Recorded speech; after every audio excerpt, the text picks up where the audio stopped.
భారత్ అనే పేరు ఎక్కడి నుంచి వచ్చింది అనే చర్చ ఈ మధ్య చాలా జరుగుతోంది. భరతుడి పేరు మీద వచ్చిందని చాలామంది అంటుంటారు. కానీ కాదు. భరతుడి కంటే కొన్ని లక్షల సంవత్సరాల ముందే భరతఖండానికి చాలా చరిత్ర ఉంది. చాలామందికి తెలియని చరిత్ర అది.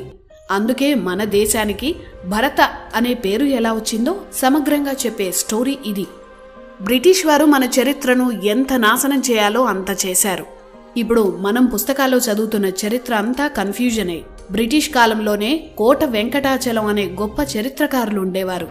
భారత చరిత్ర మీద ఎన్నో అద్భుత పుస్తకాలు రచించారు. ఆ పుస్తకాలను ఆనాడు బ్రిటిష్ ప్రభుత్వం స్వాతంత్ర్యం వచ్చాక మన ప్రభుత్వాలు కూడా కనపడకుండా చేశాయి. కానీ ఇంటర్నెట్ పుణ్యమా అని ఆయన పుస్తకాలు దొరుకుతున్నాయి. ఎవరో విదేశీయులు ఆ తర్వాత వారి ప్రేరణతో మన స్వదేశీయులు రాసిన చరిత్రను గుడ్డిగా నమ్ముతున్నామప్పుడు. కోట వెంకటాచలం లాంటి గొప్ప పరిశోధకుడు రాసిన చరిత్రను ఎందుకు నమ్మకూడదు? భారత అనే పేరు ఎలా వచ్చింది? ఇది తెలియాలంటే ఈ సృష్టి ఆవిర్భావం, అలాగే భూమిపై జీవం ఏర్పడిన సమయం గురించి తెలియాలి.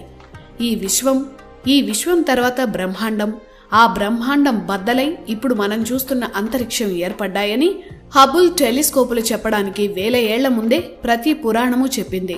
పురాతన చరిత్రను చెప్పే గ్రంథాలే పురాణాలు. పురాణం అంటే అర్థం అదే. జీవానికి అనుకూలమైన గ్రహం భూమి మాత్రమే అని బ్రహ్మాండ పురాణంలో ఉంటుంది. అలా భూమిపై జీవం మొదలైంది. సోలార్ సిస్టంలో మన భూమి ఒక భాగమని అందరికీ తెలుసు. ఆ సూర్యుడి శక్తి నుంచే జీవం పుట్టింది. సూర్యుడి వెలుగే జీవం. మన పురాణాలు వేదాల ప్రకారం మనిషిగానే జన్మించాడు. కోతి నుంచో చింపాంజీ నుంచో పరిణామం చెందినట్లు ఎక్కడా కనిపించదు. సూర్యుడే జీవానికి ఆధారం అన్న సంగతి సైన్స్ తెలిసిన వారందరికీ తెలిసిన విషయమే. అదే విషయాన్ని మన వేదాలు పురాణాలు ఎప్పుడో చెప్పాయి. ఆ సూర్యుడి వెలుగు నుంచి దేవతల శక్తితో అంటే ప్రకృతి శక్తితో జన్మించిన తొలి మానవుడే స్వయంభువ మనువు. అలా ఈ సృష్టి మొదలైంది. కొత్త సృష్టిలో తొలి మన్వంతరం ప్రారంభమైంది. సృష్టిని మన్వంతరాల కాలంతో పోలుస్తారు. అలా స్వయంభువ మనువుగా మనిషి మనుగడ ప్రారంభమైన మన్వంతరాన్ని స్వయంభువ మన్వంతరం అంటారు. 14 మన్వంతరాలు బ్రహ్మకు లేదా ఈ బ్రహ్మాండానికి ఒక పగటి కాలం. ఈ 14 మన్వంతరాలు పూర్తయ్యాక ఈ సృష్టి ముగిసి కొత్త సృష్టి మళ్లీ మొదలవుతుంది. ఒక్కో మన్వంతరం 71 మహాయుగాలు. ఒక మహాయుగంలో 4 యుగాలు అంటే 43,20,000 సంవత్సరాలు ఒక మహాయుగం. ఆ లెక్కన స్వయంభువ మన్వంతరం మొదలై 195,58,85,000 సంవత్సరాలైంది. ఇప్పుడు మనం 7వ మన్వంతరమైన వైవస్వత మన్వంతరంలో ఉన్నాం.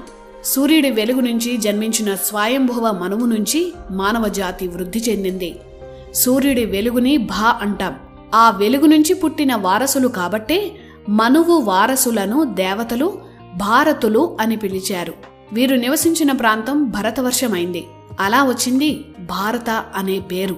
మనువు వారసులు పాలించిన ఈ ప్రాంతాన్ని భరతవర్షంగా పిలవడం మొదలుపెట్టారు. అప్పటినుంచి జంబూ ద్వీపంగా చెప్పే ఈ ఖండంలో ప్రధానమైన ప్రాంతం భారత్. అప్పట్లో అతిపెద్ద దేశాలను వర్ష అనేవారు. అలా జంబూ ద్వీపంలో భరత వర్షం అతి ముఖ్యమైన ప్రాంతమైంది. మనమంతా ఆ ప్రాంతానికి చెందిన వారం కాబట్టే ఏదైనా పూజలో సంకల్పం చెప్పేటప్పుడు జంబూ ద్వీపే భరతవర్షే అని మన అడ్రస్ చెప్పుకుంటాం. సూర్య వంశంలో తమ పూర్వీకులు భారతులు కాబట్టే దశరథుడు తనకు చాలా ఇష్టమైన భార్య కైకకు పుట్టిన బిడ్డకు భరత అని పేరు పెట్టాడు. ఆ తర్వాత శకుంతల తన తండ్రి అయిన విశ్వామిత్రుడి పూర్వీకులు భారతులే కాబట్టి తన బిడ్డకు భరత అని పేరు పెట్టింది. అంతే తప్ప ఈ భరతుడు పాలించినందుకే భారతదేశం అని పేరు రాలేదు. మానవ జాతికి మూల పురుషులు ఆ భరతులు. మన రూట్స్ అక్కడే ఉన్నాయి. అందుకే మనమంతా భారతీయులమయ్యాం. మన చరిత్రలో భరత అనే పేరుతో చాలామంది ఉన్నారు. భరత అనేది ఒక వ్యక్తి పేరు కాదు. భరత అనేది ఈ నేల మీద పుట్టిన మానవ జాతి పేరు. ఇది భరత అనే పదం వెనుక ఉన్న అసలైన కథ. ప్రతి మన్వంతరం ముగియగానే ప్రళయం రావడం, మళ్లీ కొత్త జీవం పుట్టడం జరుగుతుంటాయి. ఇప్పుడు మనం ఉంటున్న మన్వంతరం వైవస్వత మన్వంతరం. ఇది 7వ మన్వంతరం. అందుకే పూజల్లో వైవస్వత మన్వంతరే కలియుగే ప్రథమ పాదే అని సంకల్పం చదువుతాం. ఈ వైవస్వత మన్వంతరాన్ని ప్రారంభించిన మనువు వైవస్వత మనువు. వివస్వత అంటే సూర్యుడు. సూర్యుడి అంశతో వైవస్వత మనువు పుట్టాడని మత్స్య పురాణం చెప్తోంది. అంటే ఈ మనువు కూడా సూర్యుడి కుమారుడే. అందువల్ల ఇతని వంశం కూడా భారత వంశమే. ఈ వైవస్వత మనువు కుమారుడే ఇక్ష్వాకు. ఇక్కడితో సూర్యవంశం ప్రారంభమైంది. ఈ ఇక్ష్వాకు వంశంలో జన్మించిన మహానుభావుడే శ్రీరాముడు. ఈ వైవస్వత మన్వంతరం ప్రారంభమై ఇప్పటికి 12,05,33,000 సంవత్సరాలు గడిచాయి. అంటే ఇప్పుడు మనం ఉంటున్న కాలంలో తొలి మానవుడు జన్మించిన కాలం అన్నమాట. ఈ మన్వంతరంలో మనువు మూల పురుషులు కూడా భారతులే, అంటే భరత ఖండానికి చెందినవారు అని అర్థం.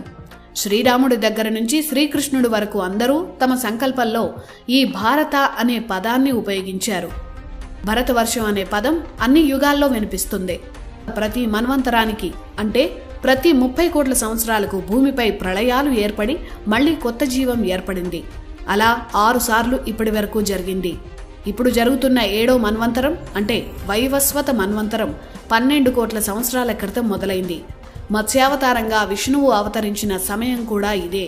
ప్రళయం నుంచి భూమిని కాపాడి వైవస్వత మనువుతో పాటు భూమికి అవసరమైన జీవజాతులను ఒక పెద్ద పడవలో ఎక్కించి ఒక సురక్షిత ప్రాంతానికి చేర్చాడు విష్ణువు.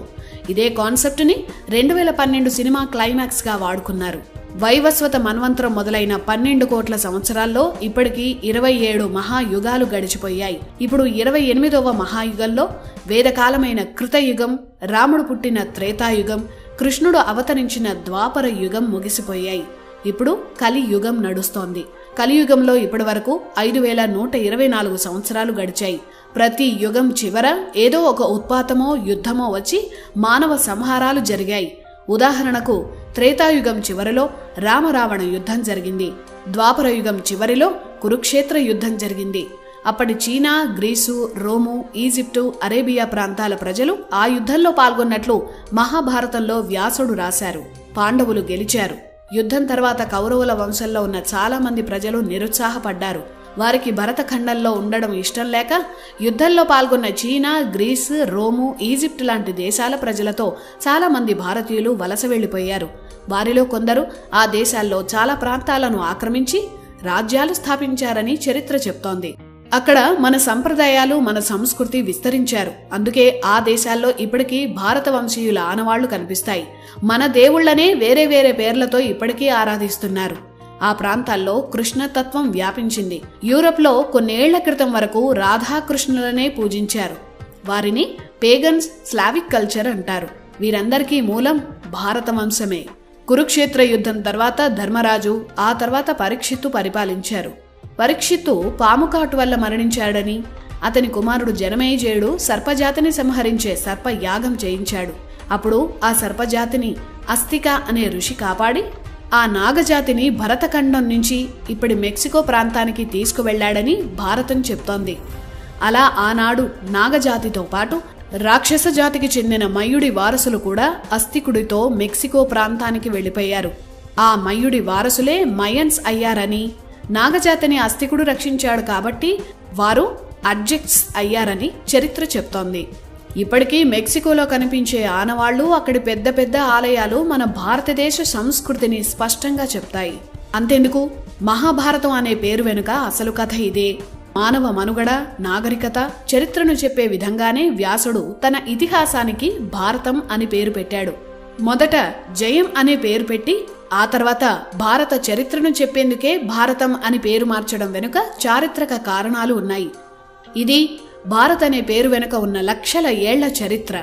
మన భారతదేశ చరిత్రను రాయడమూ కష్టమే, ఆ చరిత్రను చెప్పడమూ కష్టమే. ఎందుకంటే ఏ దేశానికైనా మహా అయితే 1000 ఏళ్ళో 2000 ఏళ్ళో చరిత్ర ఉంటుంది. కానీ ఈ వేద భూమికి కోట్ల ఏళ్ల చరిత్ర ఉంది. ఇన్ని కోట్ల ఏళ్లలో ఎన్నో ఉత్పాతాలు, ప్రళయాలు, దాడులు, దోపిడీలు జరిగాయి. ఆ ఉత్పాతాలు, విధ్వంసాల మధ్య మన గ్రంథాలు ఎన్నో నాశనమయ్యాయి. అందుకే మన ఋషులు శృతిబద్ధంగా పాఠం బోధించేవారు. అంటే బట్టి పట్టే విధానం. ఆ విధానం వల్లే గ్రంథాలు నాశనమైపోయినా, నాశనం చేసినా వేదాలు, పురాణాలు, ఇతిహాసాలను మన పూర్వీకులు శృతుల రూపంలో అందరికీ తెలియజేయగలిగారు. వాటిని రాసుకొని రక్షించుకోగలిగారు. ఇది మన భారతదేశం. అలాగే భారత అనే పేరు వెనుక ఉన్న అసలు చరిత్ర.